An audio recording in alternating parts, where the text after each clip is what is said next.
What's that? Who there? Whoa.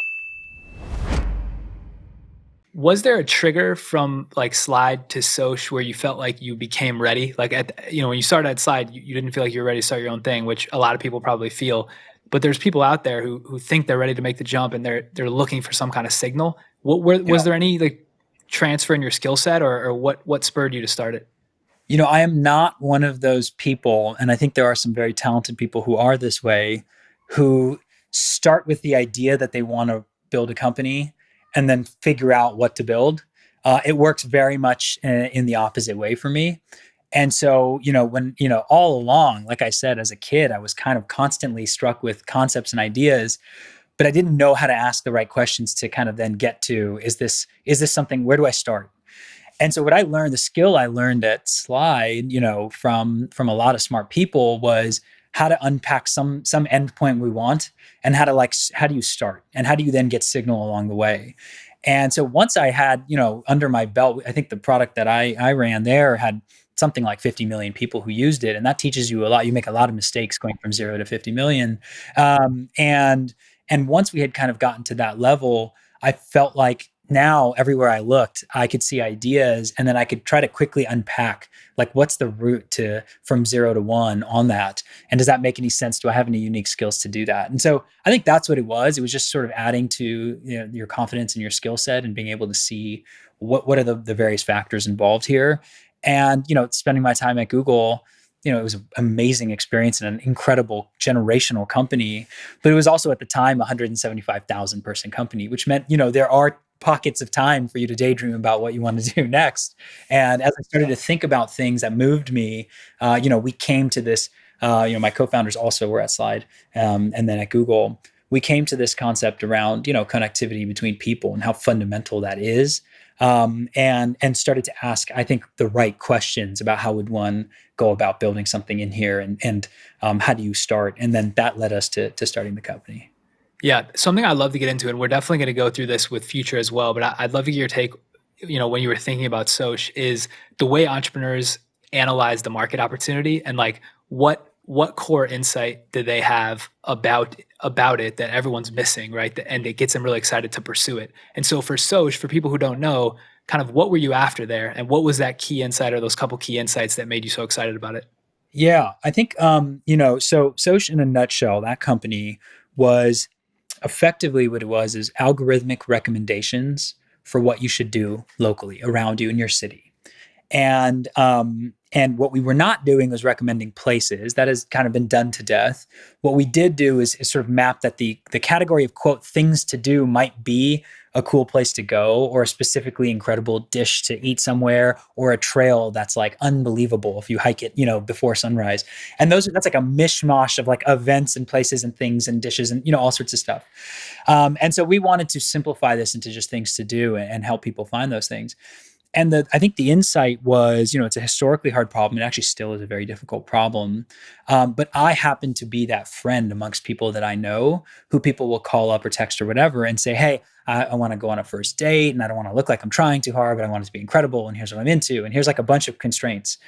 And then, knowing what I know and, whatever, I would then tell them, okay, you would go for a hike here in the morning and then grab, coffee there, brunch there, blah, blah, blah, blah. And what I realized is I was executing a pretty repeatable set of steps, that I was looking at, I don't know, some canonical sources in different verticals, whether that's like, I don't know, the Michelin Guide or something, the infatuation in food. And when it came to the weather, I'm looking at some structured information there, and on and on and on. And we said, well, some of these data points are digitized and some of them are not. They're analog, and we have to go and digitize them ourselves. And if we get enough of that, we can actually create some insight on this. And then the second thing, this is a pretty obscure poll, but when I was a scientist back at Slack, the Linear Accelerator Center, not the chat company at Stanford, I was tasked with running the speaker series, right? Bringing in some scientists to come in and speak. And I had no interest in this task. I was just the low man on the totem pole at like the research center. And so we started to then just crawl a bunch of papers and try to say, okay, basically build PageRank. Who's referencing who has the canonical information in these different areas of interest. And then we actually created some interesting weighting on that. Who has actually published the fewest papers but co-publishes with sources of truth? And those people are emerging and interesting.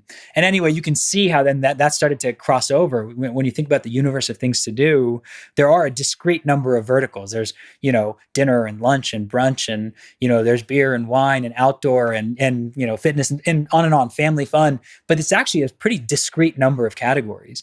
And if you can then in each of those categories create, seed it with some sources that are very credible, then as you go and take the world of information in, you can find out who also recommends the same thing or does the same things as these sources who are credible, and give them a little bit of trust. It's a lot like, Google's PageRank in that way. And over time, you start to realize there's this Instagram account that discovers cool things before anybody, or there's this random niche blog for, hikes in Seattle that seems to know and have depth on everything that's cool in that part of the world. And so that's kind of what we built, was this kind of structure around the world, and then seed this idea of trust and learn how to then increment and decrement trust. So I could go on for a long time, but seeing those couple of things come together, that I'm executing a repeatable set of steps and that we could actually digitize that process, it got us going. It got us from 0 to 1. Yeah. It's kind of like a culture aggregator in some ways. And I feel like the world kind of still needs that. I'm sad that product doesn't exist. I read in an interview that you said, like, so many people loved it. People have even said that before, but there was a difference between, you felt like you built an amazing product, but struggled to like build the business behind it. And perhaps that's why you moved on. And I'm curious, if I'm incorrect, correct me on that piece, but I'd love to know like what your learnings were from that experience, looking at, okay, we figured out how to build an amazing product, but still couldn't build like a scalable business behind it. And how have you taken those learnings to future? Yeah, I would say it's not that we couldn't, it's that we didn't see the full picture from the get-go.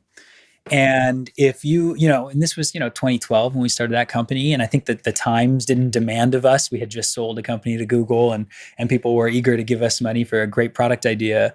And so it didn't force us to ask these questions of like, at what point does this become a sustainable kind of an independent long-term company? We were building a really cool product, and we had some thinking that once we get enough people here, there's something we can do.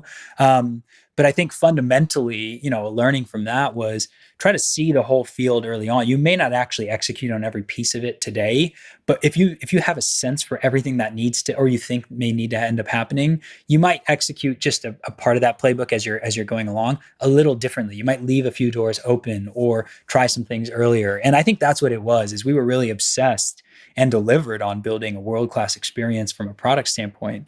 I mean, people came to rely on that tool in just a few markets. It was only in 5 American cities. They came to rely on it and to really tell them how to spend their time. But we had no financial relationship with the customer. We had no financial relationship with all of these amazing people providing incredible experiences locally.